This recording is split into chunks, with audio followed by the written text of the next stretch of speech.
I gotta make a comment. So like, that's what's funny about older folks is that like we only know them as older folks, like teachers, pastors, all these people. But them hippies, they were wild, buddy. They were wild. Yep. So, like, loud, they were doing more than playing music, man. You saw that picture of the boy. My man had a fat one right there between his fingers, boy. Yeah. That's right. You see him and you think he's just like an old wise sensei, and then you go back 40 years, my man was out there blazed up. Yeah, it was like college graduation ceremony. Nah, dude. Let's play some music. When he was high. But I was. You know what I should do, bro? I need to bring Japanese comics to America, bro. And the other dude was like, yeah. And now look at us. Look at everybody. So and thus, Viz was born. Yep. Viz was born because somebody wanted to be high. Oh gosh.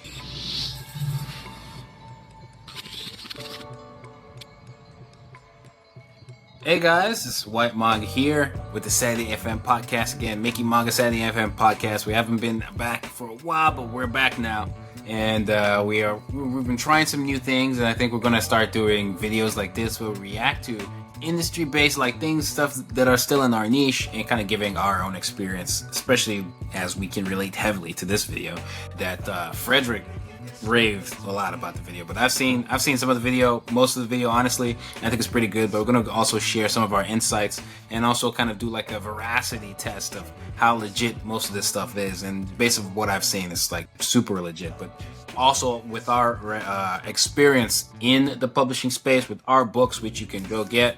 This is Mickey Manga, or our individual series, Apple Black, Hammer, and Saturday AM Annual, Barsha, all the books. Just go to saturday-am.com. You'll be able to see all of it. Links in the description. You can go see more. But before I dive into that, all of us dive into it a little bit more and give our insight. Like I said, I'm White Manga. You guys can introduce yourself next.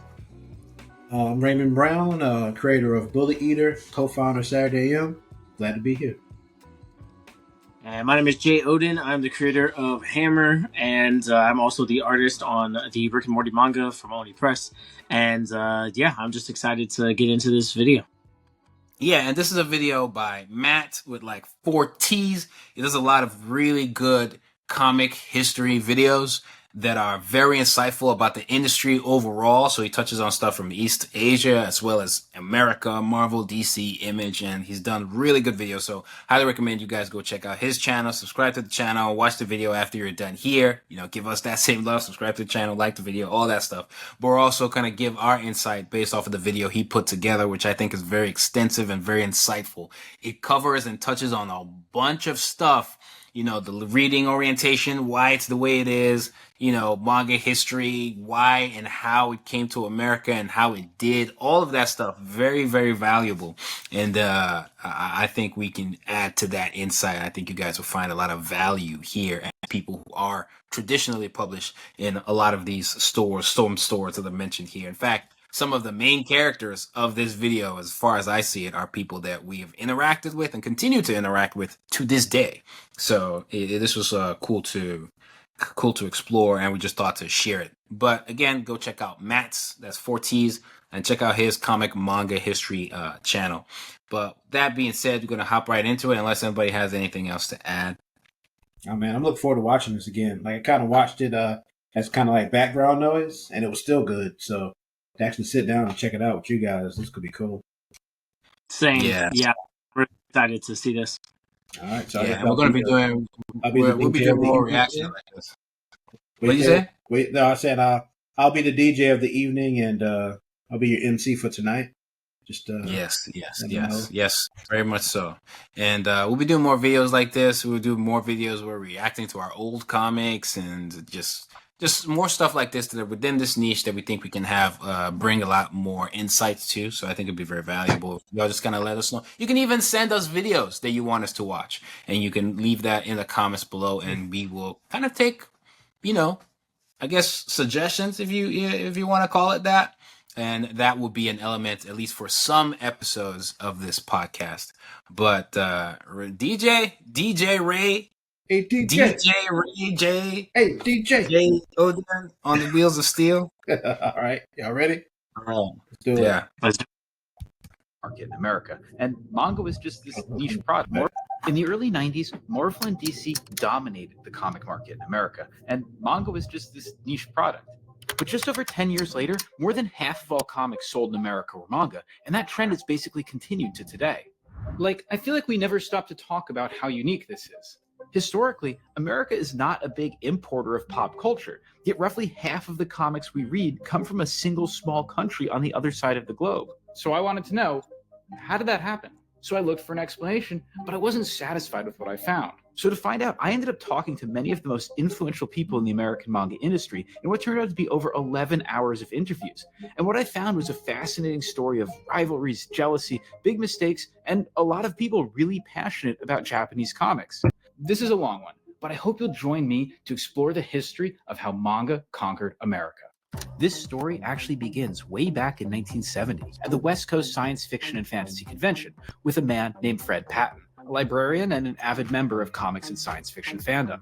As he browses the conference, he comes to the booth for the Man from U.N.C.L.E. TV series, where the exhibitors had collected Man from U.N.C.L.E. merch from around the world. And there, on the table, Patton found a Man from U.N.C.L.E. comic from Japan. Well, Patton couldn't You guys read know about Japanese. this? He was blown away by the art. He had every right to be. No, The author was none other than I love Takao that Saito. Yeah, one you of can Japan's press greatest pause. manga artists. The Yeah, exhibit like Yeah. told Do you guys know what Man from U.N.C.L.E. is? no, I've never heard of it. Have you guys? Nope. You know that It looks like a 007 spinoff. Yeah. So Man from U.N.C.L.E. I think Guy Ritchie even did a live action movie where it was Armie Hammer and Henry Cavill, right? And they did a Man from U.N.C.L.E. movie not too many years ago. Like they did a Man from U.N.C.L.E. adaptation. I didn't even know there was like a manga connection, like a Japanese comic connection to it.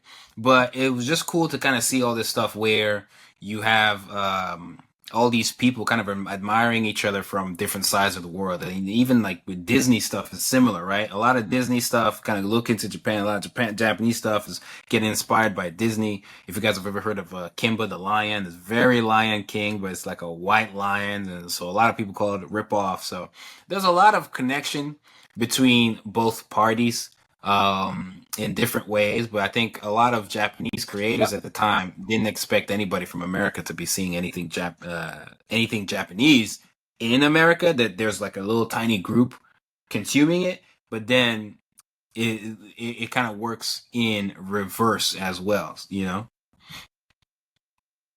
Could you imagine that though? Like, you just kind of like, you made something, whether it be like a book or a show or music, whatever, and all of a sudden you just happen to visit Japan and somebody's made a full-on manga of it. You know what I mean? Like, yeah. So Man from U.N.C.L.E., like I did that. I don't even know how they got their hands on it, and then how they got the idea to go make it. You know what I mean? At least James Bond at least is more popular.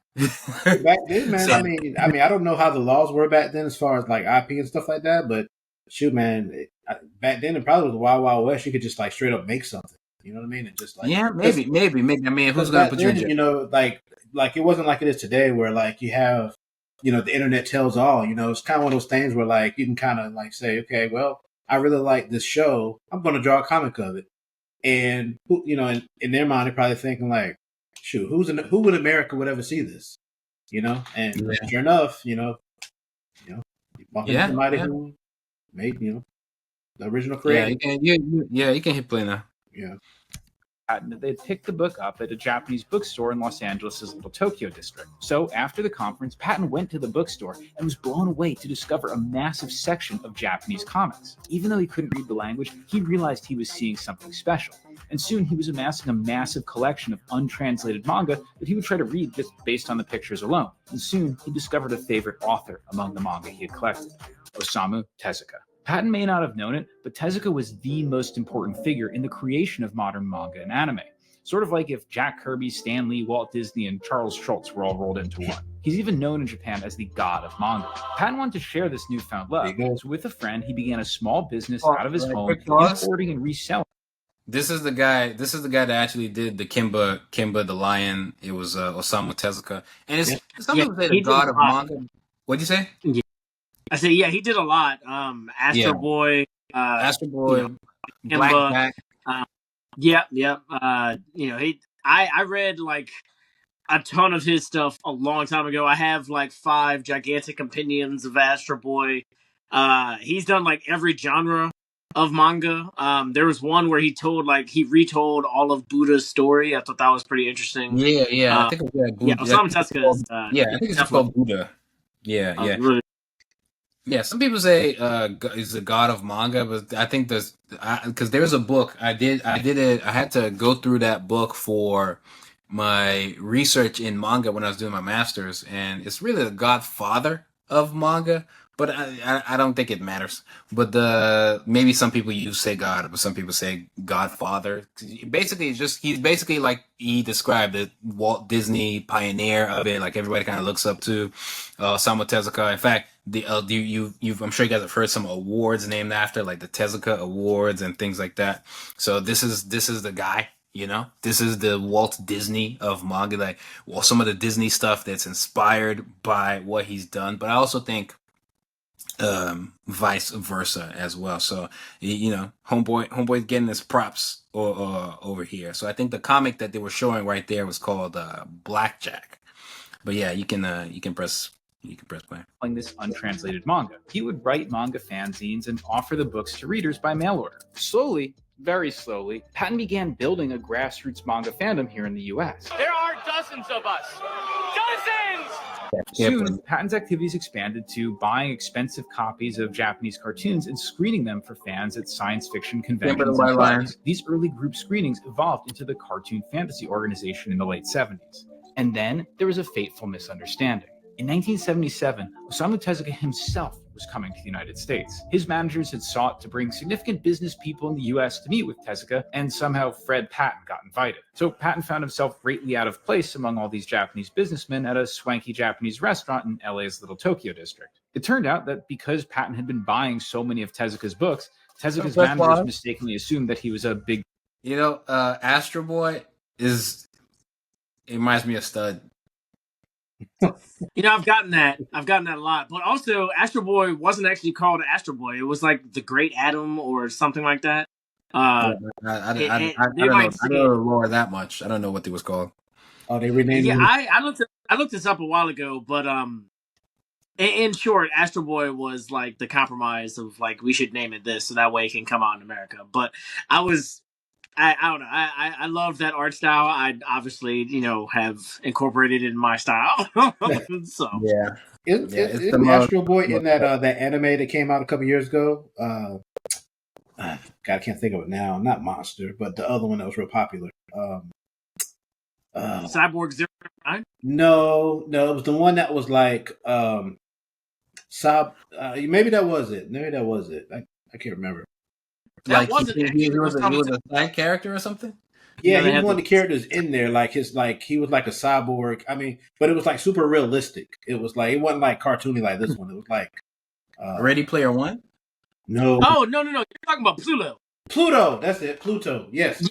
Was that supposed to be Astro Boy? It was I forgot the artist, but anyway, yeah, that was basically Astro Boy's story, but like told as like a drama. Like I have like the first volume compendium that I was talking about. Yeah. Inside of that volume, you see like the giant monster with the horn, like the giant robot with the horns that Astro Boy has to fight. Yeah. And like that story was, I guess, dramatized for Pluto. I actually haven't finished Pluto. I really want to watch it all. Oh, Pluto's the one that's done by the guy who does Monster, right? Yes. Yeah. He also did Billy Bat, which was wow. I don't think I've ever heard of Billy Bat. It's good. It's good. Okay, so this guy just Japanese has bookseller. Yeah, you can press play. Publisher, not a fan operating out of his house. But Patton wouldn't miss his opportunity, and through Tezuka's translator, geeked out and asked him a bunch of questions about his manga. Now, rather than being annoyed, Tezuka was intrigued to find an American who was so familiar with his work, when many of the businessmen he was supposed to be there meeting with were not. Patton told Tezuka about the Cartoon Fantasy League. and Tezuka decided that he would visit them on his next trip to the US to see if it could possibly be true that a group of Americans were reading manga and watching anime. And so it was that the next year, in 1978, Tezuka attended a meeting of the club. It was true, he realized, these Americans were interested in manga. Tezuka was an endlessly curious person, and the wheels began turning. Pieces he'd been putting together for some time were finally falling into place. See, at this small meeting, there was another person who would end up being one of the most important figures in bringing manga to America. Not Tezuka himself, but this guy over here, Tezuka's interpreter, Frederick Schott. How did this Westerner end up being one of the key people in Tezuka's entourage? Well, this is the Frederick L. Schlott. I think he's the guy that got an award at the American Manga Awards, some kind of lifetime award thing, because he did a lot of translations, and you see he plays a big role here when it comes to bringing manga to the States. And so again, this is people that I know. I think Frederick met him. I think at the award ceremony and things like that. But again, it's kind of cool to kind of see full circle all the people. Even when he was talking about the meetings and things like that, those are things that we've kind of dealt with or been in similar situations. So when I was watching this video in the first time, it was also just kind of letting me take a step back, and the stuff that we're doing is, especially if we home run this stuff, we got the video game coming out, potential anime stuff that, we can't talk about yet, but all the things that we're trying to do, if they click, we would easily be etched into the history of, manga and comics and how it's kind of spread throughout America. And it's not been that long, literally a lot of these people it's not like they're dead, they're alive. You know what I mean? Right. So yeah, literally the Osamu Tezuka guy right there, that guy he's here. You know what I mean? Yeah. So it's just kind of cool to take a step back and see overall, but you can't hit play. I was able to interview him and find out. A lot of people say, how do you become a Japanese translator, a manga translator? I want to become a manga translator. For me, it's always been a labor of love. Frederick Schott never intended to be one of the people bringing manga to America. In fact, even though he'd lived in Japan a few years as a kid, he'd never even read manga. It wasn't until he came back to Japan for college that he was exposed to the medium. At the time, in the late 60s, manga was in the midst of an upheaval. Like Marvel Comics in the US around the same time, manga targeting young boys had become cool for college students to read.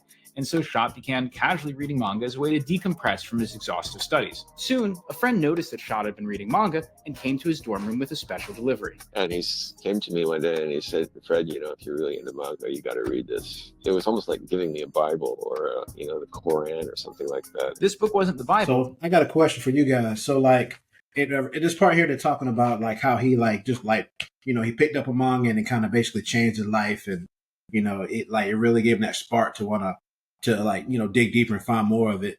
So for you guys, what comic did that for you guys? Was that, do you guys remember that moment that you picked up your first manga or something like that and you realized that, hold on, this is different from what I'm used to? It would be, it's hard to say, because I think the first things that I consumed were video games, like Super Nintendo, SNES, Street Fighter stuff. And then it slowly went into cartoons, the Spider-Man, X-Men, when those came into play. And then eventually some anime, you see Dragon Ball, Pokemon stuff. I didn't watch it that much, but at least I saw it, right? And then you see some Power Ranger stuff, and then you learn it's from Japan, and some of the clips are literally the same clips that you just take from Japan, and you just switch it out for some scenes for the American actors. But I think one of the first times was actually during the 2010s when I was reading just Naruto and Bleach. Naruto and Bleach were the first I actually started reading, where I was just this is very different from everything else. And then this is something I can I can see myself doing it. And then I even started writing fan fiction. Mm-hmm. And then some of the fan fiction people online were liking it. And then that's where the idea of maybe I could do this, but there wasn't any viable thing. But it's okay, maybe I could do this on the side. I'll still go do engineering, blah blah blah. That's a video for another day. But it's maybe I could do this. It's only until YouTube and the internet really started to take off where it's oh wait, I can actually see how this could work. Yeah, I think my very first manga ever was a Tokyo Pop. It was Ragnarok. and it looked amazing. There was another book, I can't think the name. For the life of me, I can't think of the name. It was like a 3-book series, but it kind of reminded me of Pokemon, but it wasn't Pokemon. But the game changer was Toonami that came out. I had seen the very first. I would never forget the very first scene I ever saw of Dragon Ball Z was Vegeta flying out of the water, like super ticked off at Gohan for taking his Dragon Ball, and like he was screaming, and I was like, I don't know what this is, but I need to find out. And like that eventually led me to watch all of Dragon Ball Z, and then I found out that it was a comic, and I was like, "What do you mean this? Like somebody made a comic out of this?" And then they were like, "No, somebody made an animation out of the comic," and I was like, "What?" So like, I eventually found the very first Dragon Ball Z book I ever picked up and bought was Volume 4 of Dragon Ball Z. It was like the Vegeta versus Goku fight, and it was awesome. I still have it. I read it every now and then. Like that was like my moment, and then from there I never looked back. Well, see, for me, I discovered anime, but I remember distinctively like discovering manga. Like I was into anime already, but I didn't make that connection between manga and like an anime or whatever. But Jay, to your point, this right here, this right here was my definitive moment right here when I saw the Ragnarok books from Tokyo Pop. Like I've never seen anything like this on paper before. Like comic, because I used to read X-Men, Marvel, all that stuff, but when I saw this thing, and it was like, because when I played video games, I was a big fan of like RPGs and stuff like that, and this basically was like an RPG but in book form, and this was it for me. Like that moment they're talking about in this video, where you kind of like a friend brings you, introduce you to a manga and it changed your life. Yeah, that was it for me. So yeah. As you keep watching, you'll kind of see how all of this plays into a role, like how it affected you guys, how it affected me. How people were reading it online and like internationally because they just didn't have access to the content.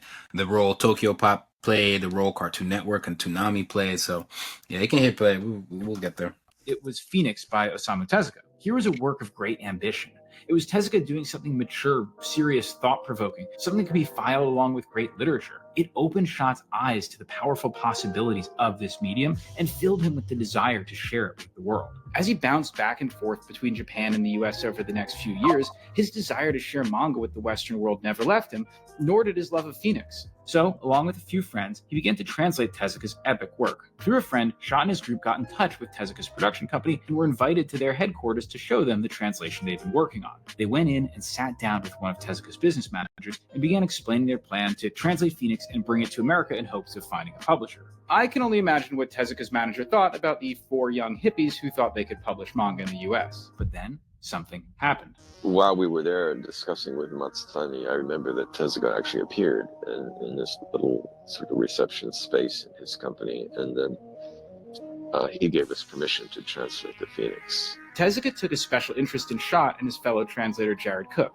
these foreigners who loved manga and spoke fluent Japanese. He soon hired them as his English interpreters, and would be present at many of Tezuka's meetings from then on, including on his trips to the US. He had a big influence on my life, must say. Huge. And so it was that Shot ended up at that pivotal meeting with the Cartoon Fantasy Club in 1978. I'd never met people like that before, and to tell you the truth, they were almost scary. So, as Shot and his friends were translating Phoenix, Tezuka had now seen firsthand the interest in the US in manga, and he began on a grand project. He would bring Japan's greatest manga artists to San Diego Comic-Con in 1980 to bridge the two cultures. And so, with the help of Fred Patton and the interpreting of Fred Shot and Jared Cook, Tezuka and 30 Japanese cartoonists set off to San Diego. Shot was prepared too. He and his group had not only translated all 5 volumes of Phoenix, they had flipped everything, relettered everything, and produced a copy ready for Western consumption. All they needed now. What does this tell you guys? What you say? What does this particular part? There was something that popped into my head as soon as I saw this, and I was like, another a gem of proof. What pops into mind when you see these just this part of the video? When you talk about like flipping it and relettering it, like obviously it takes a long time. I mean, Well, what I was thinking when I saw this is, I remember reading this story a long time ago, but I cannot for the life of me remember it. Like, I just remember the feeling of like being in awe that I'm looking at Tezuka, but I take it. That's not what I'm talking about. That's Yeah. not what I'm talking about. When I saw this, I was like, look at further proof. You know, these all these people who don't know anything, right? They just don't know anything. Objectively, they just don't know. It's just saying based off of what they've seen online or they've just seen over the years, what they think is the common thing, right? And they think that manga has to be right to left, right? And this is just further proof that it's just the reading orientation that the publisher wants to use at the time. Is whatever they're feeling, is whatever they have money for, is whatever they feel is the way to go. They only flipped these pages and panels and translated because that's what they felt the American audience would even accept into any degree. Because again, they're competing with all these really popular comic books. So they want to make it easy to consume. So they actually flipped it, right? And so now that these comics, which are by Osamu Tezuka, right? Godfather of manga, but it's read left to right. Is it any less manga now? Right. You know what I mean? Yeah. So it's like, it's only the reading orientation based off of, like, the reading orientation is decided by the situation, whether it's the publisher, the artist, or what their audience is going to be, or what they feel the audience is going to be. It's not a factor of whether it makes it manga or not, right? It's just what you choose. You could be left to right, you could be right to left, but a lot of the key things that you look at is the reading orientation of where it's going to be published. So if you're primarily going to be published with American readers who read things from left to right, you can go left to right, and which is what we do with our books. Now, if we went right to left, it wouldn't have been a big deal either, right? But what's the point of doing that, really, in the grand scheme of things, when the books they're not in Japan yet? Does that make sense? They're not even in Japan yet. So the people with that specific reading orientation are not even going to see it for the most part. So most people only do that right to left thing for like nostalgia or just a nod to it and a lot of times without actually knowing why it's the way it is. So manga at this time, when it was coming to the US, they were actually which they were spending money on. They were spending money flipping the panels, doing the translations, translating the sound effects. So sometimes they have to redraw stuff, translating even the sound effects, which it still happens sometimes. That still happens even today. But they spent a lot of time making it easy for American readers to consume, right? But again, now that it's read left to right here, right? What is it now? Less manga? And then there's even a bigger example later on where something was not only converted, similar to what we were doing with Webtoon, it was converted to left to right and translated completely, right? And then in color too, right? So they colored it because it was coming to the States. So this was just further proof of stuff that you guys already know, but a lot of casuals don't know.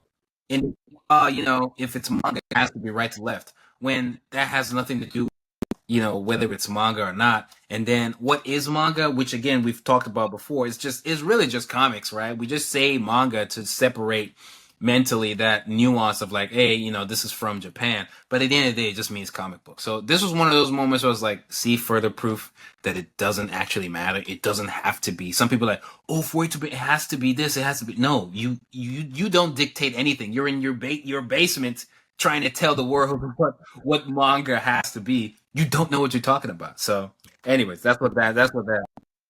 Yeah, this is what it has to. Was a publisher. The manga artist prowled the convention grounds, meeting with publishers. Showed people copies of the translated Phoenix. The manga boom was ready and prepared to happen, except it didn't. I've actually touched on this convention in previous videos because this is where both Wendy Pini and Carl Barks got to meet Tezuka. But the American comic industry as a whole really didn't care. After all those months working on the Phoenix, not a single publisher was interested. Upon going back to Japan, Shot's work went into the Tezuka archives to gather dust, and Tezuka turned his focus back to other projects. The idea of bringing manga to the US was dead. And maybe this story could have ended here, and manga never would have come to the US. But Fred Schott wasn't going to be satisfied with that. People didn't know anything about manga in the United States. Most publishers had never heard of it. So that's how I came to this belief that I should write a book about manga first. Schott's book would be a Trojan horse, a way to get American publishers more open to the idea of publishing manga in the US. And it turned out even writing this book wasn't going to be easy. Schott found a publisher in Japan willing to fund his research, but there was an issue. A lot of people didn't think of manga as highbrow culture, and there was, I think, a little reluctance to, outside of the manga community, people thought, well, do we really want foreigners to know about this stuff? That kind of thing. Manga didn't match the image that Japan wanted to project to the world in the 80s, nor did it match up with the US perception of the Japanese. Japan was supposed to be this polite society of tea ceremonies, samurai code, and fine craftsmanship. Not this. But Schott wanted to show the world that the nation of Japan was reading comics that were truly diverse. He would have to fight the Japanese publishing establishment, but he had a secret weapon. I knew Tezuka. And at that point in history, knowing Tezuka was like the keys to the kingdom. And so, with the support of Tezuka and a single brave editor at Kodansha, Schott began on his project, interviewing all of the top manga artists in Japan. Schott's book is going to be a major turning point for manga in the US, but before we get there, we need to take a brief detour, because while Schott worked, someone actually did publish the first commercial manga in the US, and it might not be exactly who you're expecting. Build a website you love with Wix. For your words, the driving force behind the first major manga to be published in America was, in fact, the anti-nuclear movement. After the devastation of Hiroshima and Nagasaki, groups in both Japan and abroad were committed to speaking out against nuclear weapons. And so, a volunteer group called Project Gen began translating Keiji Nakazawa's Barefoot Gen, a semi-autobiographical account of his time in Hiroshima and living through the bombing. Some of the translation was assisted by none other than Fred Schott himself. Can't escape this guy. The War Resisters League published the first 4 volumes in America beginning in 1978, before it was restarted in a comic book form by EduComics. Neither comic sold particularly well, but it was a major milestone in getting manga onto American shelves. And, in fact, one important American cartoonist would read this edition of Barefoot Gen and be inspired to tell his own story of the horrors of World War II. But I'll get to that in a minute. Okay, what?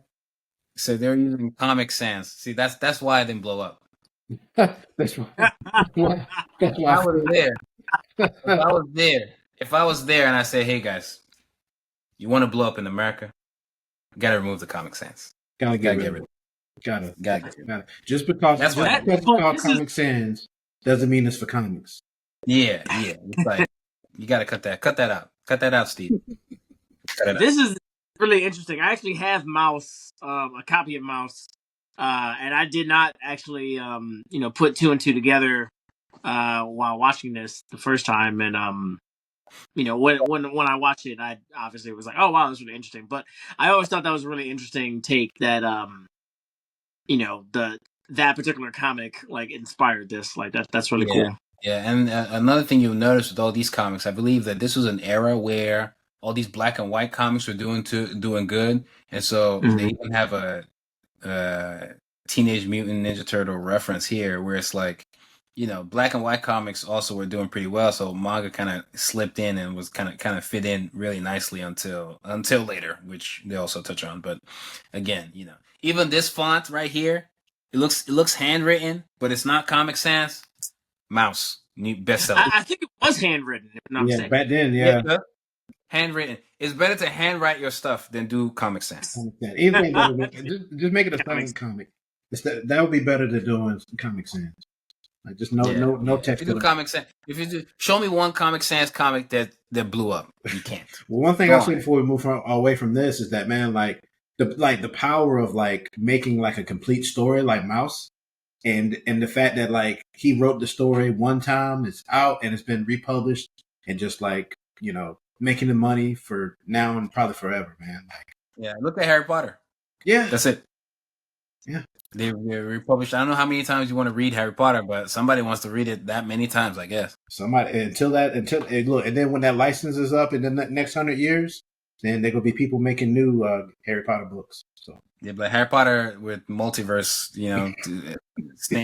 they're doing that right now with the HBO TV show that's coming out. So we'll see how that goes. But yeah.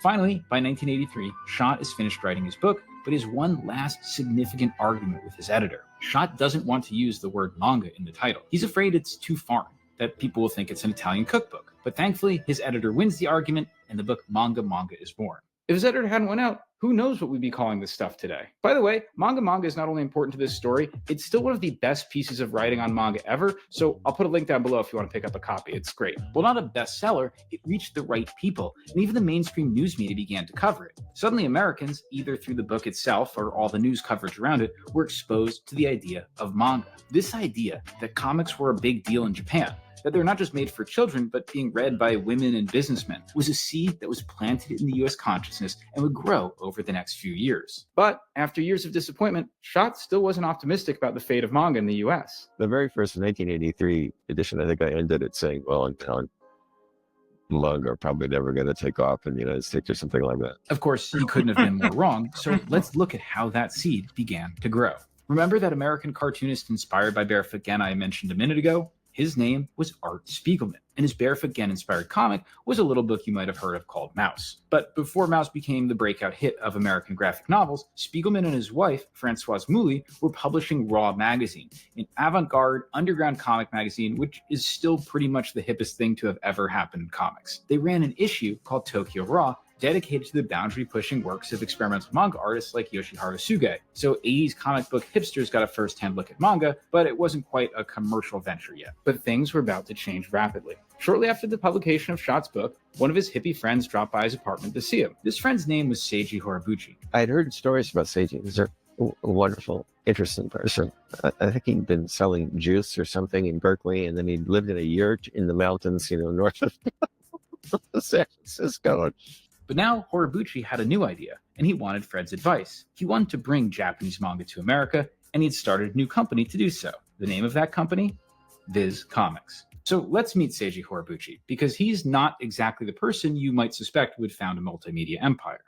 In 1969, a young Horibuchi had seen the Woodstock documentary and had become enamored with American music. During college, he and his bandmate/best friend, Satoru Fuji, traveled to San Francisco to immerse themselves in the music scene and fell in love with the Bay Area. So I decided to, after I graduate the university, I decided to go to Bay Area.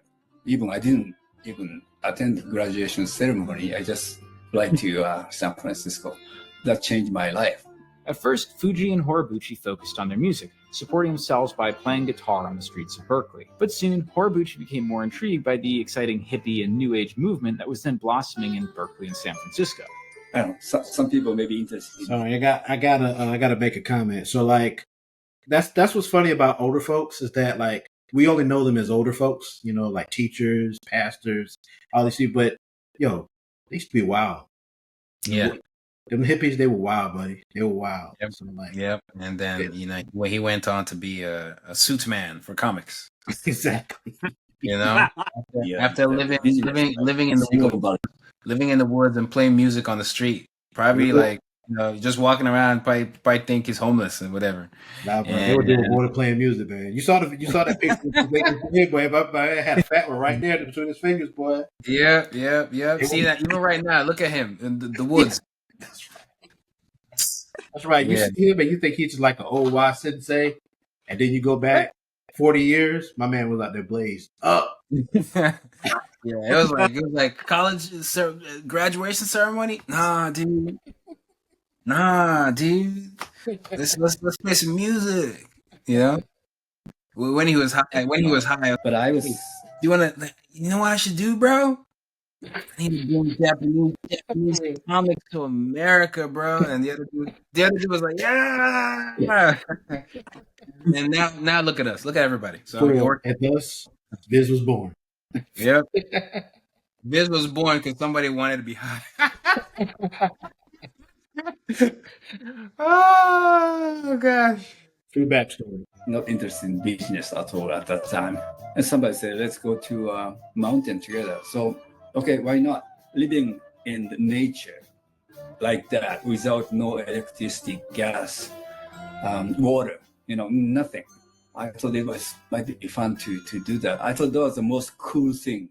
But after 2 years of living off the grid, something happened. Horibuchi had a friend, another Japanese immigrant who idolized him and had followed him to come live in the mountains. But one night, while Horibuchi was on a trip home to Japan, his friend got drunk and wandered off from the camp and disappeared. The group wouldn't find his body until the spring thaw. Horibuchi himself had to lead the boy's parents to help them recover his remains. This experience woke Horibuchi from his dream of living outside of society. He returned to Japan, and on this trip, two seemingly unrelated things happened. The first was a discovery of a manga that would change his life. My friend introduced me. There's this cool manga that is Otomo's Dome, and I was shocked. Wow, the manga really developed. Even though I didn't think about I want to do some manga business or publishing manga at that time. I have no idea. I was just this part. This is the first time in the video you could definitely see the artist, the Otomo, the artist, and like everything was like even more cinematic. Yeah, even more because this is the guy that does Akira, right? Yeah. And it just reminds me of like see all this development. Like imagine. Because all these people, you're seeing how they just came together and they're just doing it and just doing what they can to make it work. It reminds me a little bit about with us and like all the stuff that we've had to do. Imagine if we just don't even change anything. Just take all the stuff we've done. Imagine if we did it 30 years ago. Mm-hmm. Raymond, you'd be in a Lambo right now. Bitch, I have two at least. We'd be in a Lambo right now. But it's all good though.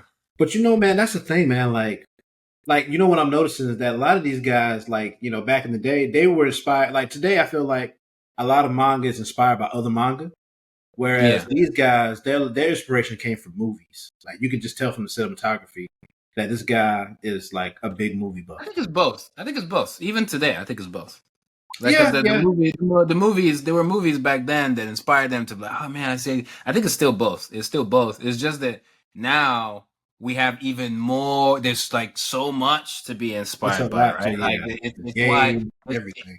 Yeah, because if we were the way we were before, like the way I just made that reference, right? If we take our stuff without even changing anything and just going back in time and just slapping us, like we take a time machine and just take our comics, right? We would have skipped. The world would have seen our comics skipping all the comics that influenced us. So we would have been like, that's why I said we would have like at least 4 Lambos. You know what I mean? Minimum. But I think our stuff also looks the way it does because we were inspired by those guys who were inspired by those guys who were inspired by those guys. So it would have literally been impossible to have what we have without the people who came before it. So we're what's the saying? You're standing on the shoulders of giants in order to look over something. I mean, obviously, like you said, there are people that like clearly this guy was inspired by film, but even Tezuka was inspired by Disney. And vice versa, like you said. So I mean, I think it's definitely just looking around, seeing something, internalizing it, and then just putting it out. And like you said, had we did this 30 years ago, Lambo, Lambo right now, bro. Lambo right now. Stuff. And again, even this guy, Otomo, was influenced by an artist called Mobius. I think this documentary also references it as well. Mobius, and that's why you see all the kind of details and the sci-fi-ness of it, and then that influenced other things like Ghost in the Shell, which then influenced the Matrix, which then goes on. And then the Mobius person, I think he has some kind of connection to Dune, and then Dune is actually, they just redid Dune like not too long ago, the latest version of Dune. So it's all, everybody is just kind of like stealing from each other creatively in a way, obviously in a good way. And it's kind of just pushing the art form forward. And so just to see this panel versus say, look at the Osamu Tezuka panels, it's like night and day. It's like, you know what I mean? So yeah. I mean, this dude spent, what's this? 1, 2, 3, 4 panels just to show a ball road next to a foot. Like, yep. You know what I mean? Yep. If this was American comics today, so people still do this kind of stuff today, right? But then people still do stuff that's still different from this. Like if this was an American comic, just these 4 panels, Wolverine would have killed like 19 people, and then he would have gone to Canada. He'd have gone to Canada and come back, and then Jean would have cheated on Cyclops with him in the last panel, and then just four panels. 4 panels. Same 4 panels. We call that efficiency. here in the States. Yeah, the editor is like, "Hey man, artist, yo, Jack, we got only 30 pages for this You got 13 pages to tell a 40-page story. Yeah, Go. yeah, make it work." But the Japanese guys, they're like, "Yo, we don't even care about color, bro. Like, we want to be cheap. We care more about the story. We want to save money, and then it can be cinematic, as many pages as you want. We'll do whatever. It's art, and then here you go. You know." Shocked. The second was that he could build a business connecting these two cultures that he loved so much. So he returned to San Francisco and began importing and exporting small goods between the two countries. But while he built this small one-man business of selling Japanese imports, he had a fateful encounter. In Japan, his sister-in-law worked for Shogakukan, one of Japan's largest publishers of manga and magazines. When Mr. Oga, a member of the family that owned Shogakukan, was visiting San Francisco, she suggested that her brother-in-law Seiji could show him around. And so, the New Age hippie took the wealthy heir to a publishing empire on a tour of San Francisco. And while they explored, they had an important conversation. We started talking about there's no manga in Japan. I mean, in USA, there's a little bit of here and there, but not real publishing. Oga was intrigued by this idea of publishing manga in the US. And when he returned to Japan, he got approval to invest some money in this new business. And he knew just who to hire to run it. Then he trusted me somehow. This is my real first business. I had no idea what is a publishing company and how to print, what is a print, how they print the books and things. I had no idea. And he gave me like probably $250,000 to start. And so here was a hippie with $250,000 to build a manga business in the US. This reminds me of he knew who to call. This reminds me of us kind of figuring everything out in the beginning, right? Yeah. And even all the way down to the distribution deal and all of that stuff, right? We're just gonna have to. You're just there. Just gotta figure it out. We use the internet to the best of your ability. The only difference is the homeboy had like $250,000 back then, right? Lord knows what that is right now. So we didn't have that. You know what I mean? If we had that, we might still have a Lambo. You know? My mom went on back when we were doing the KDP books. Yeah, and it took us a long time to figure out our books, right? To get our books together. But man, do you remember when Z Forever came along? Shout out to man, Mark. Dude. And we had to turn around and do it in reverse. Man, dude. Talk about figuring it out, man. That was a nightmare. That's a lot of comic stuff, especially when there's lack of resources, especially back then. It's trial and error. You kind of figure it out as you go, and as a result, right, it molded us, and so we have a lot of experience, and we can easily explain stuff to new people. And another thing that made it tough was too that people didn't really see the vision right away. Because think about it, I remember when we were trying to get a subscription system going, because everybody said, "Oh man, you can't charge for web comics, you can't charge whatever." So we had to go and try to find companies that would actually help set up a subscription model, like little basic stuff like that, where there weren't websites like out there now where you can set up subscriptions that easy. We had to go and basically find this company that can do subscriptions, but then this company that can do the magazine, but this company that can do this. And it was just a bunch of hodgepodge and stuff together in the early days. Yeah, we're just kind of a great piece of advice for any and everybody out there that wants to start something but doesn't feel like they're ready. Just start it, because you'll figure it out along the way. And that's actually the key point that I think Ray and White are trying to get to you guys. Just start it, because I mean, I wasn't here at the very beginning. I wish I was, but no. At the same time, you don't. No, you don't. It definitely will. As you're starting it and as you're trying to figure it out, you figure out certain things that make it work. It might just be a hodgepodge for a little bit, but eventually it'll get to the point where, here we are today. I mean, we're a lot better off, obviously. I mean, so just for anybody out there that's wondering, I need to be ready before I can actually start, just start, because you'll figure it along the way. Yeah, man. Now look at us. Probably sometime next year, I'll be beating Ray in a fighting game with my character. That's crazy. That's a crazy talk, right? I know dreams. I don't want I know dreams. You shouldn't shut people's dreams down, but don't. That's not gonna happen. Decided to do business. First person I visited was Fred. He was very nice. He's still my friend. And I remember he came over to my place and he had this idea of porting Chinese manga. And I don't remember, but I probably told him, hey, good luck. There's no way. I mean, of course, if I do it as a hobby, I can do that. But making it business is ridiculous. Undeterred, Horibuchi recruited his best friend Fuji and his brother Shinji, and with the three of them, Viz Comics was born. 3 San Francisco hippies had come to the US from Japan and were ready to bring manga to America. The question was, how? Of course, the first thing Viz needed was to hire people to begin translating manga. To assist in this, Fred Schott introduced Horibuchi to another key figure in this whole drama, Torrance Smith. To hippies like Horibuchi and Schott, Torrance Smith was an entirely different beast. He believed in nuclear power and kind of person you don't find so much anymore. Very conservative, but also super liberal. He was a very smart guy. I don't know what Torrance IQ is, but I'm sure it was vastly higher than mine. He would talk about lawsuits that he had won. He would talk about guns. That's Alvin Liu, who was a journalist at San Francisco's alternative weekly paper and interviewed many of these people for an article at the time.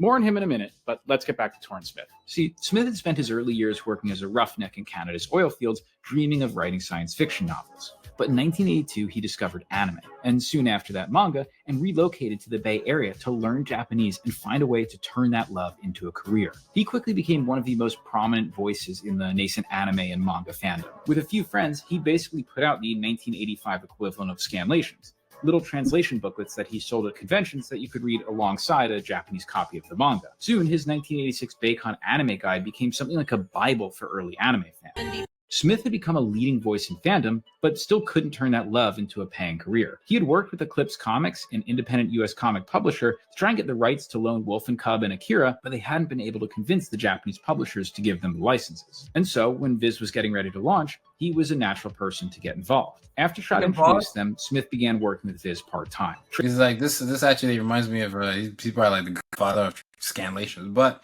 this also reminds me of like the licenses, how how those kind of work, where you have to reach the publisher and and in our case, I guess they reach out to us, and sometimes we connect them with the distributor because the distributor is kind of involved, and then that's how some of the translations kind of come into play. And in some cases, based off of that translation, like we talked about, it depends on, sometimes they'll get the license, but they want to flip the art, or they want to do this, they want to do that. They have to run all that stuff by you because it's kind of contractual. And in some cases, they'll change the name of the series. Like you said, with Astro Boy, that's probably what happened with Astro Boy. They had to flip some stuff. I forgot what they wanted to do for some of our series. They actually wanted to change it. I even think, I'm not sure, but even maybe Hammer? Maybe Hammer? I forgot what country. Turkey? Is there a Turkish Hammer? There is a Turkish Hammer. As far as I understand it, I don't think they changed anything except for the words. Yeah. I think Fred fought against it. So you kind of have to.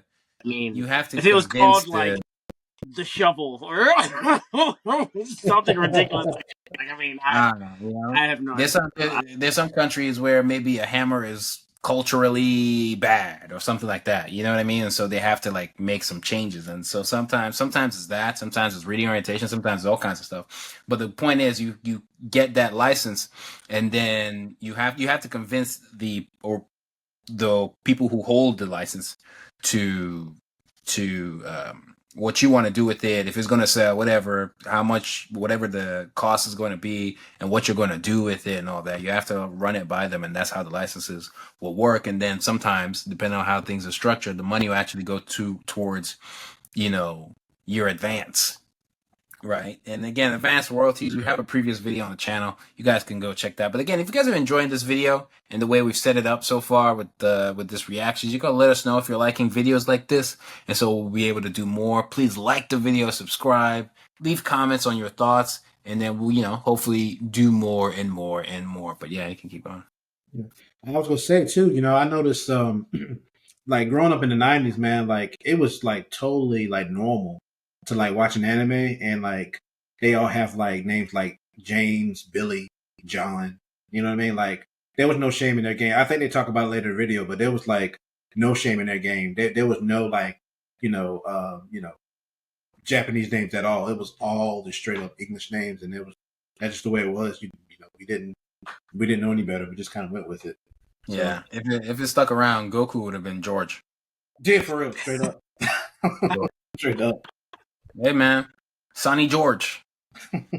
Super Saiyan George. Son. Yeah. Translating as well as helping them choose titles and advising them on strategy. Because in Japan, manga were serialized in weekly or monthly anthology magazines and then compiled into books that were sold in bookstores. But this was 1986. The idea that even American graphic novels would be sold in bookstores was still a few years away.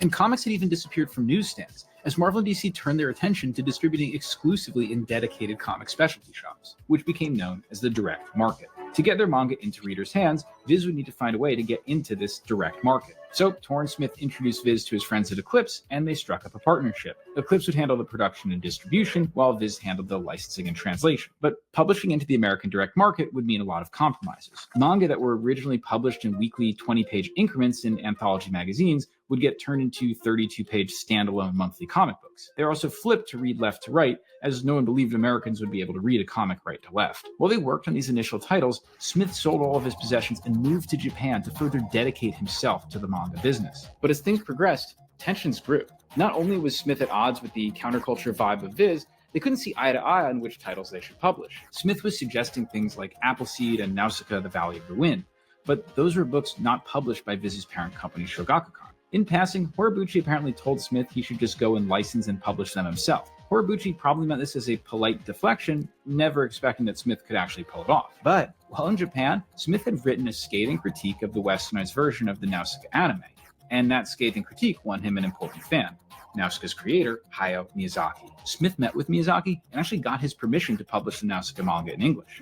But that didn't sit well with Viz. And Torrance Smith, he thought he could publish Nausicaa, but actually we got right. I met with Miyazaki, so I got rights directly talking with him. Maybe Torrance Smith wasn't happy. I know he thought maybe I took the Nausicaa from him like that. He may thought that. But this dispute over Nausicaa was the final nail in the coffin of the relationship between Viz and Torrance Smith. I don't know how the falling out with Seiji occurred, but it had something to do with Nausicaa and who was going to get to translate it. So that was something that Torrance never forgot. Now in Japan and out of work, Smith's situation was grim. The Japanese economy had collapsed and his finances were dwindling. He tried to make ends meet by working under the table as a janitor, who was soon reduced to stealing noodles from a local convenience store to be able to eat. That's hardly the last we'll hear of Smith, but for now, let's shift our attention back to the US. Viz and Eclipse selected 3 titles to launch with. They did the legwork, reformatting them, bending and breaking them to fit in the American comic format, and finally launched them into comic shops in May of 1987. And in fact, they weren't the only manga launched in that month. At the same time, a comic company called First Comics brought out the manga Lone Wolf and Cub, also in comic book form. In fact, Lone Wolf and Cub might have been the most well-known manga in American comic shops at this point, because comic superstar Frank Miller had been raving about it in a bunch of interviews. Miller had in fact been the catalyst for the American version, doing new covers and writing introductions for the early issues. And so it was that in a single month in 1987, 4 new manga comic books were hitting American comic shops. How would they be received? all 3 Bracken comics was sold out very quickly. So I thought, oh, I got it. You know, right out the gate, Manga was a hit. Horibuchi was celebrating, and it was time to turn up the dial. Viz quickly began to expand their line of titles and print more copies month over month. The American public loved manga, and manga was going mainstream in 1987. Except, no, it wasn't, not at all. Viz had unknowingly entered into the comic market during what is called the black and white boom. See, a few years earlier, a little black and white indie comic called Teenage Mutant Ninja Turtles had made a huge splash, and the people who had bought the early issues were making tons of money reselling them. So for the next few years, there was a significant group of collectors buying any black and white comic that came out, not to read them, but merely in the hope of someday flipping them and getting rich.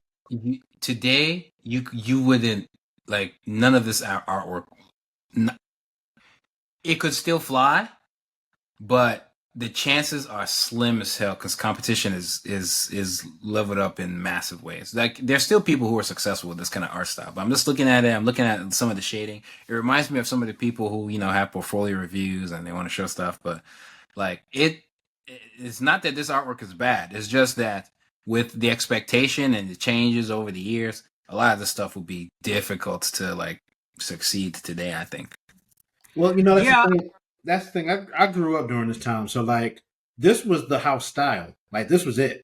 Like this type of art was it. Like even if you could draw better, you still would draw like this. Like you know, like that was just because Ninja Turtles did so well. I mean, it was so big that like even if you could draw like, you know, the guy who draws Fist of the North Star, you know, you would still kind of lean into like, you know, this style. Yeah. My fault, David.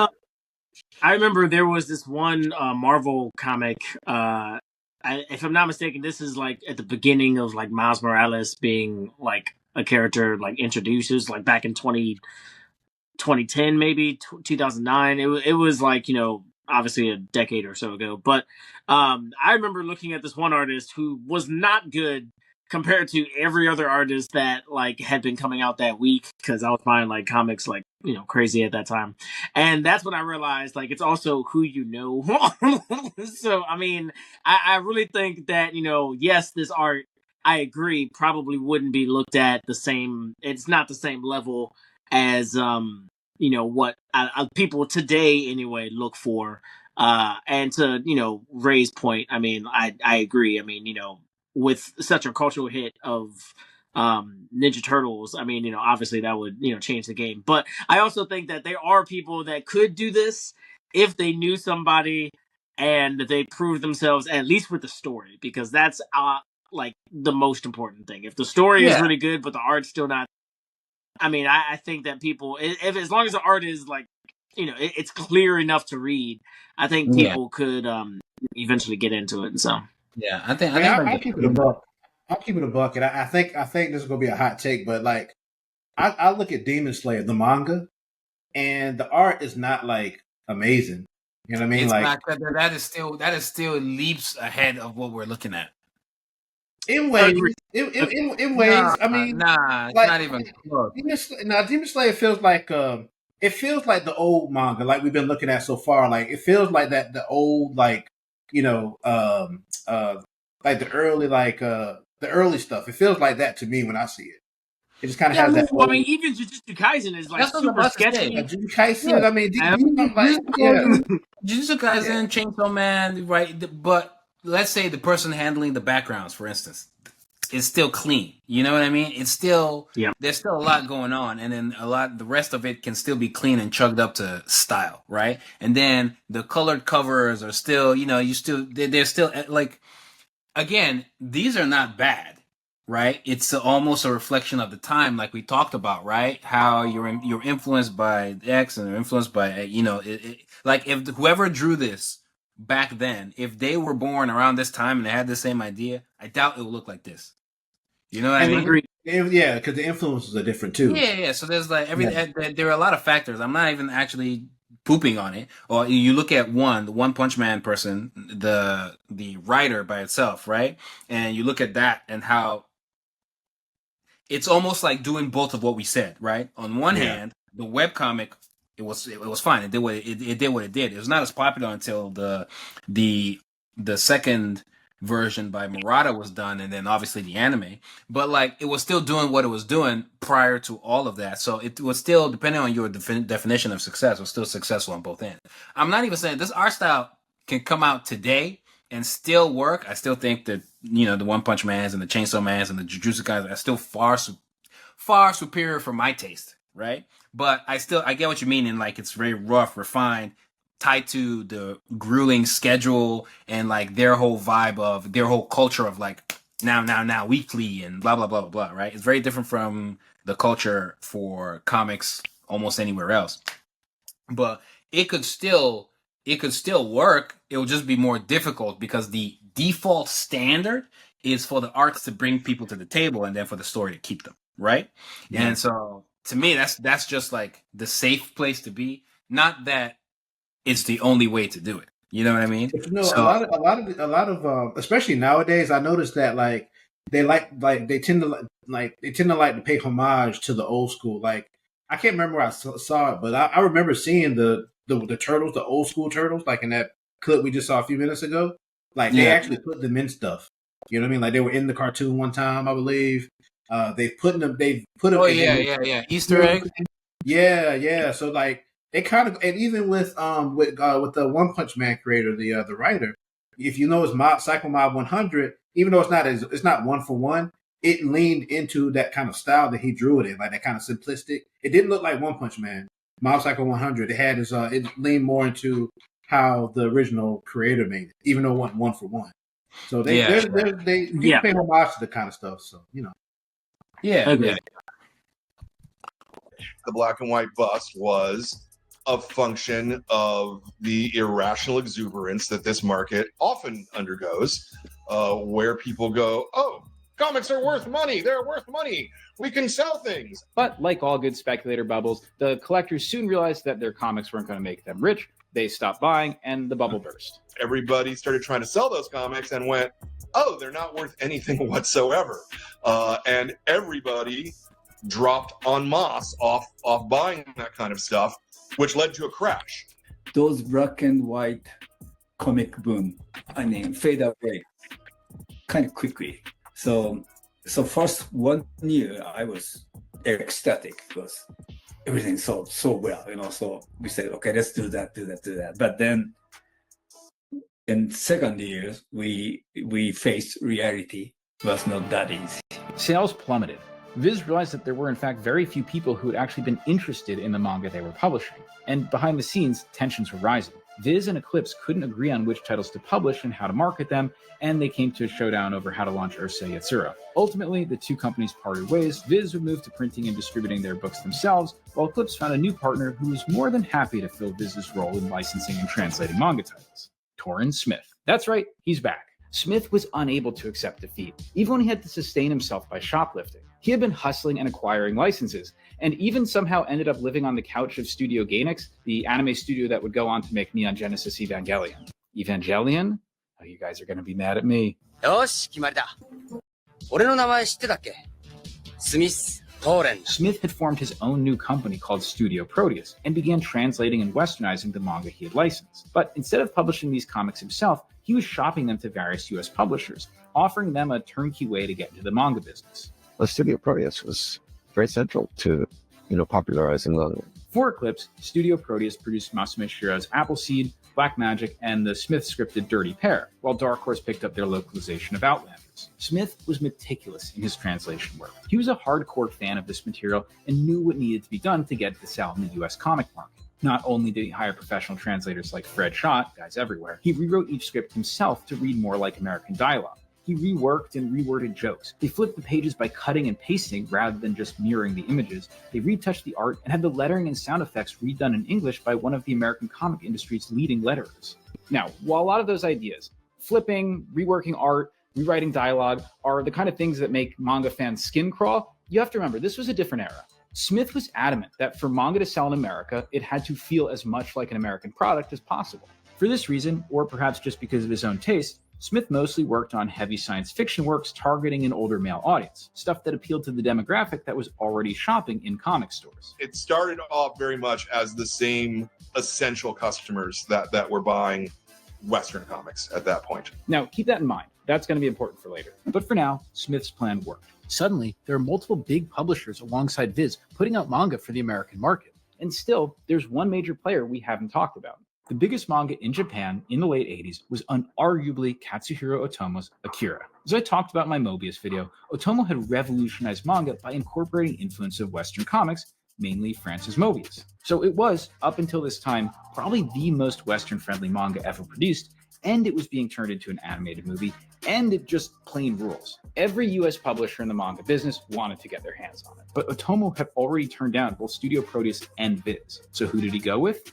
Marvel Comics, specifically because of Archie Goodwin. Goodwin had been Marvel's editor-in-chief in the late 70s, and by the 80s he was editing Marvel's Epic line, where he was doing some really awesome work. One of his big projects was translating the works of Mobius into English, and so when Otomo found out that Archie Goodwin was not only a Mobius fan, but was even friends with the guy, he knew this was the place for him. Marvel and Otomo spared no expense in adapting Akira for the Western market. Not only did they flip it, redo some pages of art, and translate every sound effect, they also had Steve Oliff colorize everything. Yeah, that was the coloring part he was talking about. Yeah, this is it. They flipped it, colored it, changed everything, right? And it has Western influence, and it was published by Marvel.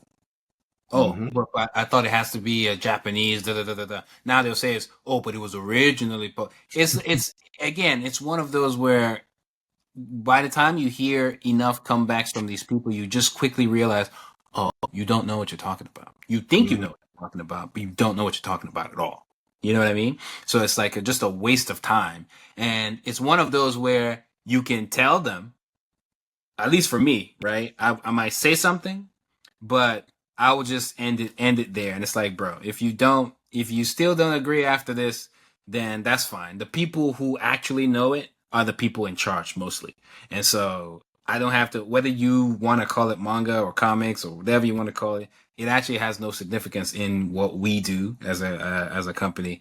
And so it's like, okay, you can have your little view, but it's like, it's cool. It was cool to see the more, for people to have more proof with this video, because this is it where everything is literally flipped, right? And redrawn and redone and then adding color. And again, it reminded me a little bit of, it's like the same vibe of what's happening. Like if Vertical Scroll takes off tomorrow and everybody starts putting their stuff on, say, Webtoon, that's what will probably start happening. You know what I mean? Stuff will get flipped and stuff will get colored. And what you're going to call it a manhwa? Say, oh no, it's not a manga, it's a manhwa, but there's a manga version. And then there's a comic you're just making everything more complicated than it needs to be. It's all comics. Yeah, I'm starting to get more and more what's the word I'm looking for? Not necessarily jaded, but like I'm just starting to get to the point where I'm like, you know what? There's literally no reason to like argue or explain more. Like I remember there's like, I forgot exactly what the scripture says, but it's like, don't throw your pearls on swine. I mean, don't give out knowledge to people that like are clearly not going to receive this. Yeah. So like, I mean, it's ridiculous sometimes. And like, I catch myself like, I was commenting on one of my previous videos and I have to catch myself sometimes. I'm like, there's no reason for me to go back and forth. I'm just wasting my own time. You're not going to get what I'm saying. And it doesn't really matter. At the end of the day, time will tell. But I mean, hopefully, you will start like thinking like, I mean, that's I feel like that's like my biggest issue, but like I agree, sometimes you just gotta walk away like, all right, after a while I have like there was even a point, especially when that Clock Striker tweet blew up, right, where I was getting the same response from different people. I was just copying and pasting my response. It was like, oh, okay, I already answered this like 2 minutes ago. I'm just gonna copy and paste, and the copy and paste was like this is why it is this. If you still disagree, that's fine. That's fine. It has zero influence on anything. And the reason why I try to respond at least once is so that another person who's going to see those tweets is not going to fall into that camp of believing what this person who doesn't know what they're talking about is saying, right? And then there's some people who they will get what you're saying and they're this close to accepting it, but maybe it feels like a loss. So they don't want to agree, but like I said, once I've said it at least once or twice, I'm good. If you still disagree, oh, it's not this or it's that, blah blah blah. Even though all signs, all the professionals, everybody's pointing to Japan has an international manga, all this stuff, right? You still don't get it, I'm good. Yeah. Some people just want to win a fight, man. I'm good. My uncle is the master of just, you know what, you got it. If like you correct him on something and he doesn't have any like, real rebuttal for it, he'll give it to you. He's like, you know what, you got it. You win. People can't on the internet can't do that. They can't they can't take the L. They can't do it. They rather, down the hill that they stand on or whatever. So yeah, so it's like, all right, cool beans. And then some people are just trolls. Comics ever be different. Oh yeah, baby. Some people are just trolls or racist, and so it's like a completely that one I care even way less. But moving on. Actually, color. It's absolutely beautiful, and if somebody released it today in color, I would probably buy it again for a third time. And then when Marvel did Akira in color, that like really turned a lot of people's heads as well. It's wild to me that there was a time when Marvel was publishing both Akira and Mobius. How things change. So now all the players are in the game. Viz, Dark Horse, Eclipse, First Comics, a bunch of clients of Studio Proteus, and now even Marvel. Manga is finally ready to become big in America. That is, until the crash. Maybe not surprisingly, a couple of years later, there was a second wave and a second crash that was largely spun out of Valiant Comics and the original Image Comics lineup, where again people were just irrationally exuberant, going, "We can make money if we could buy all this stuff," and then eventually it turned and that crashed as well. Almost immediately, speculators woke up one morning and realized they wouldn't be paying their mortgage with a long box of copies of Youngblood #1. The whole industry imploded.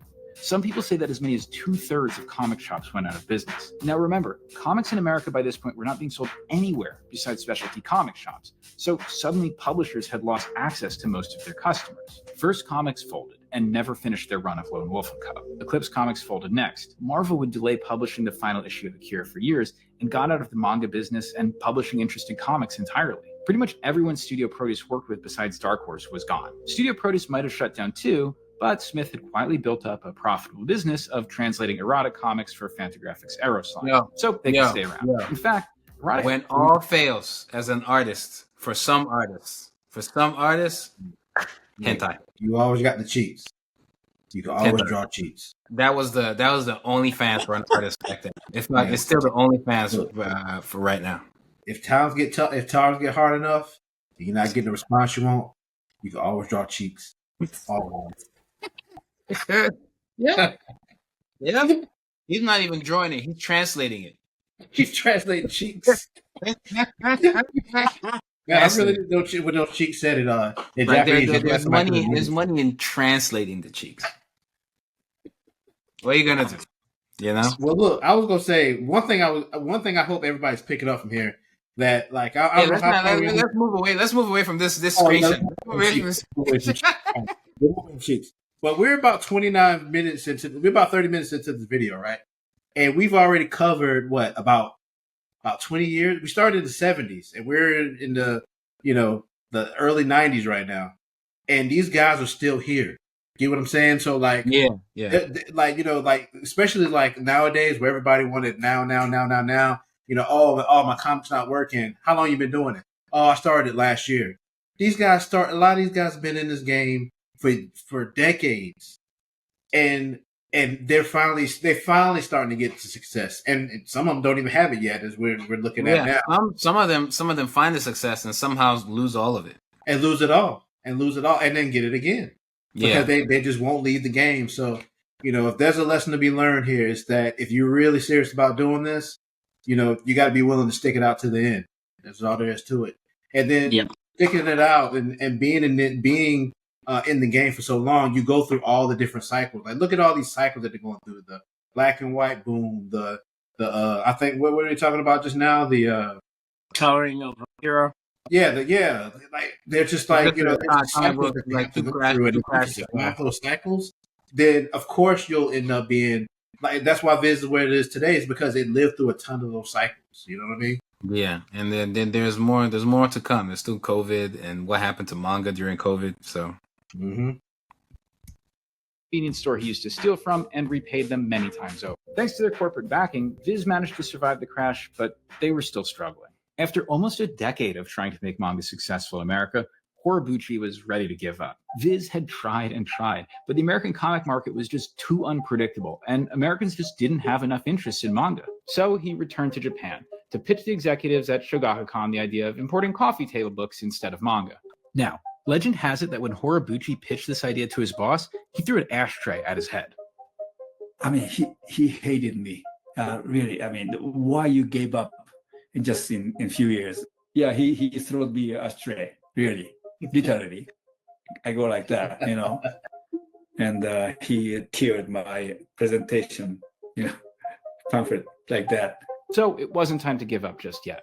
But Horobuchi knew that the American floppy comic just wasn't the ideal delivery method for manga. He wanted to reach mainstream audiences, like manga did in Japan, but the shrinking comic shop market just couldn't provide that. So Viz tried publishing their manga as graphic novels, but these were still expensive niche products that only sold a handful of copies. The market just simply wasn't ready for them. Because there was so much of the collector mentality wrapped up in comics, and paperbacks are not especially collectible because they're reprints, right? So there was definitely a push from the market of like, well, we're not sure that this is what we want. Viz was headed for failure. Manga in America was again about to fade away. But one property was about to change everything. Do you take a drink every time I say something's about to change everything? Back in Japan, Viz's parent company, Shogakukan, had gotten the rights to publish ancillary books and material for a new video game property no one had heard of. It was basically an IP that the licensors were shopping around that nobody wanted. Nobody understood the concept. It was just turned down everywhere. So I think Viz took on the home video and publishing rights as a favor. And the name of that property? Pokemon. We were successful to get the rights of publishing all Pokemon books, all Pokemon comics, Pokemon picture books, and so on. That was a huge thing. And also we had I somehow got rights to publish the video. That's a VHS. But once Pokemon reached the US, it started a frenzy. While other folks raked in cash on video games, trading cards, and broadcast TV, Viz's seemingly inconsequential right to sell the collected episodes on VHS was game-changing. We start publishing, releasing VHS video, 3 episodes every month. And every month we sold like over 1 million copy, I had that VHS. A lot of money from... You say, Jay? Yes, I watched it a bunch of times. Like this is around the time when I started becoming more conscious of what was going on. I had obviously, the Pokemon game number, what was it? The yellow one. I remember I got kicked in the face from my brother because he wanted to play it. That's a long story. Like it was, Pokemon was, huge, obviously. So yeah, I this is around the time I, started becoming conscious of, this industry. Yeah, imagine being those publishers that somebody try to give you Pokemon, you're like, nah, I'm good. Yeah, I don't want it. We don't want it. This won't sell. I sometimes forget how old Pokemon is, though, man. It's a really old property. It's really old. Yeah. A long time ago, I was looking at something that basically said these are the franchises that are like the top franchises in the world, and Pokemon was like in the top 3 with like billions of dollars generated. I think Toy Story was there. One Piece I think was like number 15. Pokemon was like really, really high up there. I forgot number 1. Like whoever is watching this, go look it up. Like, how much, what are the top franchises in the world? And it's pretty amazing. If Pokemon's not number 1, it's definitely really, really high up there. Yeah, sure. It's Saturday Wars. It's Saturday Wars. They don't need to check. Don't check. For sure. Very soon. I got a question, Paul. Let me ask you all this then. So, do y'all think it's easy to say oh man, if I would have got Pokemon, I'd been rich, but there's a lot that went into Pokemon making it what it was. I mean, a lot of behind the scenes stuff like marketing, design, all art stuff. But at the same time, those guys they just said no to it. Oh yeah, so that's my question to you guys. So let's say a different company said yes to it. Do you think it's a possibility that these companies could have dropped the ball and Pokemon just wouldn't have hit like that?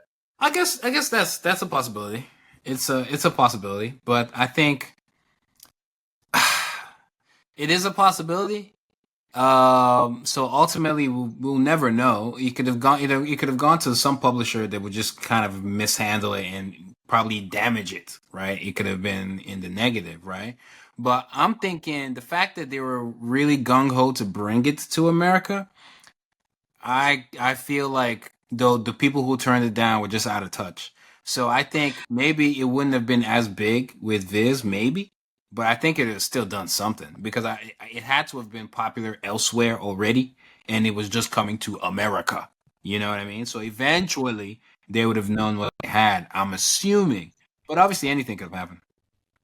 I think that I think Viz definitely made it what it is today. However, I think eventually it would have got to that point, just like One Piece. Because if you look at Funimation and how they flopped One Piece and how horrible that was when that came out, it really put a dent on America for liking One Piece. And, now, even though it's still not, bigger than Naruto, for example, as like another manga in the West, it's still really, really big to the point now where like you're seeing it pop Arguably, up it's on bigger than Naruto now. Wait, what? I'd argue it's bigger than Naruto now. Well, I mean, in America is what I'm saying. I mean, In and America, now in America, I think it's bigger than Naruto now. Well, what I'm saying is like now with like book talk and like a lot of people like talking about it, like I mean, it's growing rapidly, and I think it probably would have happened a lot quicker had Funimation not like dropped the ball entirely like a long time ago, because that like I really think put a dent on it. And just like Pokemon, I think if it had gotten a different publisher and they had did something like that to it, definitely would have slowed it down. But the content's the content. I think eventually it would have like become massive anyway. Well, what is everybody so mad about? I mean, Sanji was sucking on a lollipop instead of smoking a cigarette. What's wrong with that, man? What's wrong? There with was that? also whatever contraption Helmeppo had when he was trying to kill Toby. What are you guys talking about? Funimation fumbled it. I'm so like I've never seen. So, I've like, only seen Sanji with a cigarette. No, I'm sorry. I'm talking about 4 kids. When you get a chance, 4 kids, not Funimation. Four kids. Funimation. 4 kids. My apologies. Funimation catching 4 strays kids over here. Huh? Funimation. I mean, Funimation is whatever. Yeah. I mean, 4 kids is what I'm saying. Yeah, 4 kids. He also did Yu-Gi-Oh. My man was sucking on a Tootsie Roll pop instead of I smoking. mean, that's a great thing. That's it great They for had water kids. guns. It's actual guns. Water guns? Yeah, they were water guns, weren't they? Yeah, they have water guns. Whenever you get a chance, you should look up video 4 kids, One Piece censorship. It is drastic. It is you gotta protect the children. You gotta protect the children, my favorite scene was one guy. Somebody got shot with a musket or whatever, and of course in anime he's dead, right? But like they shoot him in the cartoon, and like wow, they shoot the guy, and then like off screen they show the guy like, oh don't worry, I'm okay. That rubber bullet really hurt. He wasn't dead. Yes, it's drastic, man. I've never they heard of also this. did a lot of censorship in Yu-Gi-Oh and everywhere else as well. But I mean, it's pretty insane. Yeah, I miss that. The Pokemon videos. Seiji was just blown away. He had not envisioned how Pokemon was just going to take off, and of course, Viz just suddenly had tons of money. At that time, I was ecstatic because it is like treasure. It's like printing dollars. From the brink of defeat, Viz was now flush with cash, and they wasted no time staffing up and getting ready to grow both their manga and anime businesses. I was basically part of the Pokemon hiring spree, and I was brought in without a formal interview nor even a resume. Pretty much everyone there was a fan. Nobody. I don't think anybody was there because that was their career ambition. The new Viz would be more adventurous, expanding into magazines as well, including my favorite Pulp magazine, which brought Taiyo Matsumoto and many other boundary-pushing manga artists to the West for the first time. But while the VHS business was making them a lot of money, and they were continuing to invest that money in manga wasn't exactly a winner for them, as one young entrepreneur was about to find out. I'd gone up to Viz in the Bay Area. There was a guy, Horibuchi-san. When I went up there, I was like, which is like the what they call guaisatsu, which is a greeting. This is a person that we've engaged with in a couple ways, especially Fred. And, yes, Stu Levy. We talk about. Can you guys remember the first time you heard about Tokyopop? Ragnarok. Ragnarok. That guy. Yep. My first was Go ahead. I was gonna say it had to be like 2002, maybe 2003. Yeah, I think I was more. It was until they were doing like these. They had these like rising star manga artists. They were looking for manga artists from all over the world. They were doing something. They even had one comic called Van something. Van Von. I can't remember what it was. But they were, Tokyo Pop was notorious for like trying new stuff, and I think this video will kind of elaborate on it. But how you guys feeling about stopping here and then finishing the rest of it, and then maybe at a later date? But at least we know this is the Tokyo Pop chapter, and then it's almost halfway through. It's like what? It's just 30 minutes in. 33:25, and then we kind of go again. For those who are watching, go watch the full video if you haven't already. There's a lot of good stuff in there. Got good gems, and we will definitely complete it. But already seeing a lot of familiar faces, people who are still in the industry today, still cooking, still doing, at least from a administrative business side of things, not so much the creative side of things. But when with us, we're the creators, but a lot of us are also, in fact, all of us are also in like the super nucleus core team. So we see a lot of the stuff that happens behind the scenes, so we can relate to a lot of the stuff that's going on right here. But so far, I thought this is a really good documentary style stuff. This is free on YouTube. Again, hopefully you guys will check it out, subscribe to the channel. But subscribe to this one, like the video, and we have some of the gems actually in our how-to book, our manga, Making Manga the Saturday AM way, kind of a nod to the Making Comics the Marvel way. But this kind of has some of the stuff that's here, but a little bit more on the creative end, teaching you guys how to create your own stuff, how to set up your own stuff, a little bit about a business with distribution, sales, and all that kind of stuff, and licensing and so on and so forth. This is more of like the sequel, not truly a sequel, but a sequel to how to draw diverse manga. And you can also check out our other comics that we do publish. And I think this is like the beginning where they touch on Tokyo Pop, and eventually they start to touch on some bookstores, which we're also in, and comic book shops, which we're also in, and navigating all of that, which I think we can definitely, we'll have a lot to talk about with regards to that. But before we close, you guys have anything to add with regard to what's coming up, or just anything so far with the video? Man, I can't wait. I can't wait till we get back into it, man. Like this era coming up is my era. This is the era. Exactly. Yeah. So like, all other stuff was cool, nice history lesson, but actually this part that they're going into is what I got to live. So really looking forward to it. Yeah, I totally agree. I'm just really excited to react and get back into it at a later date. But if you guys have liked this video, please comment, let us know what your favorite part was, everything up to this point. And also definitely subscribe, so that way you guys can check out all of our videos that we have coming out in the future. Yep. And if you have more videos that are kind of like this and you want us to check out, you can leave it in the comments.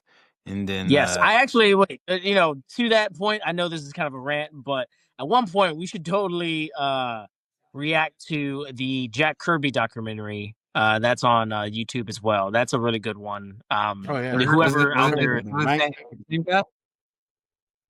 Well, is it the same Fred guy? actually told us to watch this a long time ago. I had seen it before that, but I'd watched it at least 2 or 3 times since. It's really good. It basically talks about his entire life, how he just did a lot for Marvel and DC. It's a really good. It's like 40 minutes long. So maybe in the future we can react to that. But if anybody watching this right now wants to watch it, go watch it. It's free on YouTube, obviously. But the Image Comics one is a good one too. The Image Comics documentary, that was on YouTube. That's a good one too. Which one? The Image Comics documentary, talking about I think it's the same guy. Is this guy? Is the same dude? Okay, that makes sense. The same Matt guy. I think we can go through that too. I watched that one. That one's pretty good too. Yeah, it's been a while. I wouldn't mind watching that one again either. So yeah. So that's it. That's all we have for you guys. Please go check out our books. Links to everything will be in the description.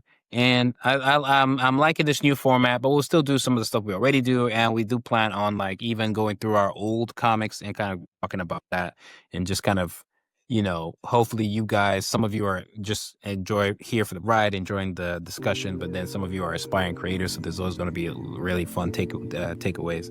But that being said, it's this Saturday FM Making Manga podcast, and we're out.